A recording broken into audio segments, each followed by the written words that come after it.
So GenRobot is a company where we are collecting data and also providing hardware. So what we're doing is we're training AI models, which then trains robots.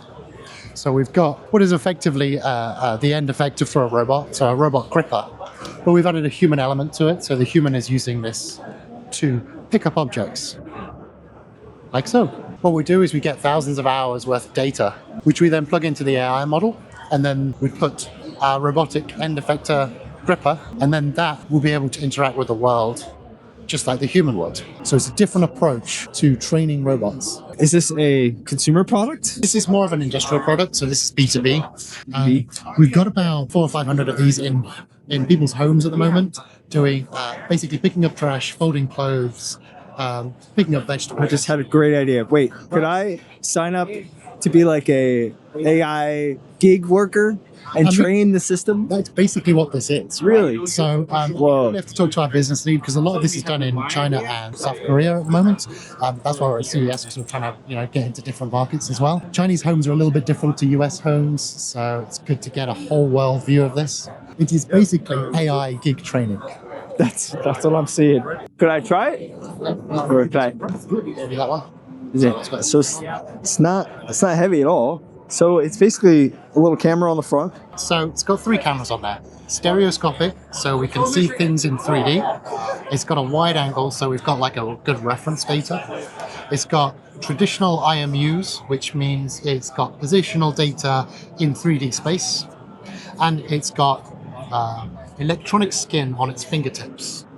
So it can detect force and whereabouts you have gripped something. Can we see that data on here? Just about see on the left and right sides.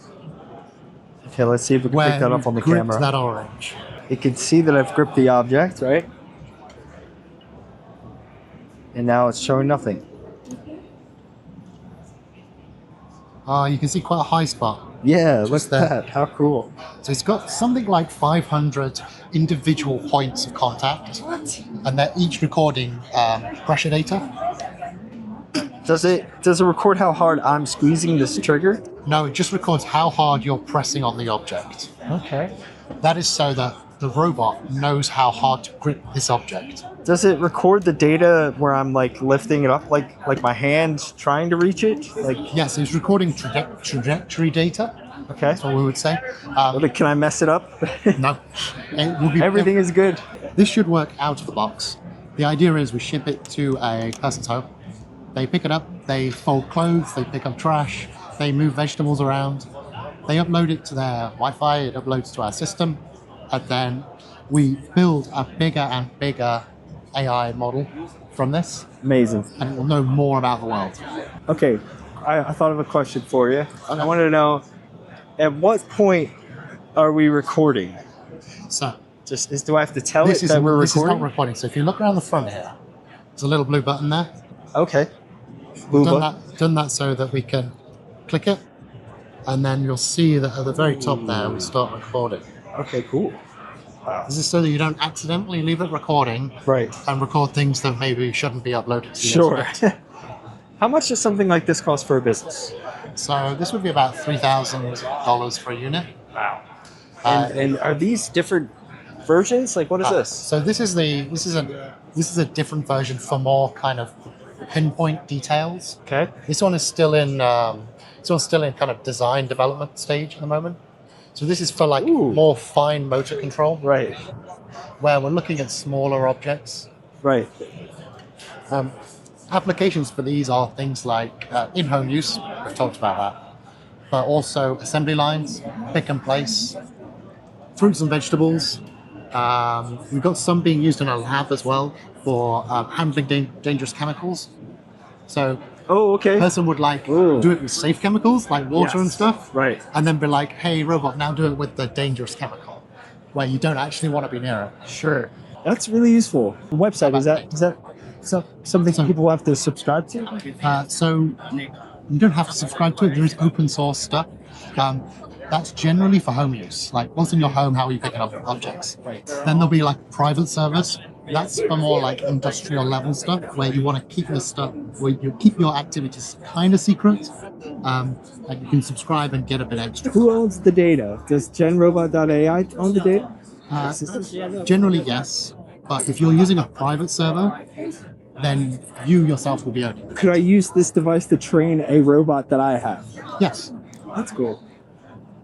I don't have any robots yet, but one day. You don't have robots yet. So I could train it to do a particular task. Yeah. So we also have a headset as well with a whole load of cameras that can see much more detail of the environment around. Check that out. It's just over there. Check it out.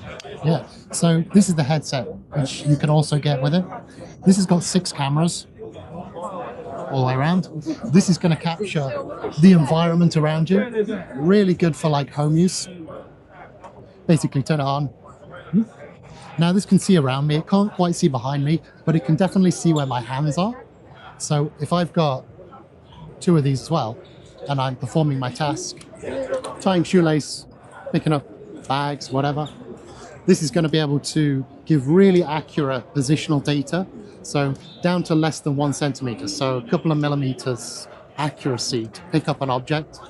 This is much more useful for home use, where the environment could be weird, different for every time. And it's just much easier to train it with this and with these. How soon could a consumer own one of these and train the robots if they wanted to? So right now there's already 500 people using these. Okay, cool. We can't make them fast enough. All right. There is a waiting list. Wow. I'd have to find out for sure, depending on what you want. But yeah, there's definitely like a month's waiting list at least. Ready? How much could somebody get paid to, maneuver one of these devices per hour? That depends on your country, where you are. Okay. I think it's per hour. It's like $10 or something. It's not a lot, but it is. It's not a lot. It's a lot for like doing what you're doing. Could you get paid to train the robot to do a specific task? Get paid more? You probably could do, yes. We need to like drive a Bugatti. Drive a Bugatti is a great one. That would be cool. Maybe some of our future products will be able to do that. Yeah.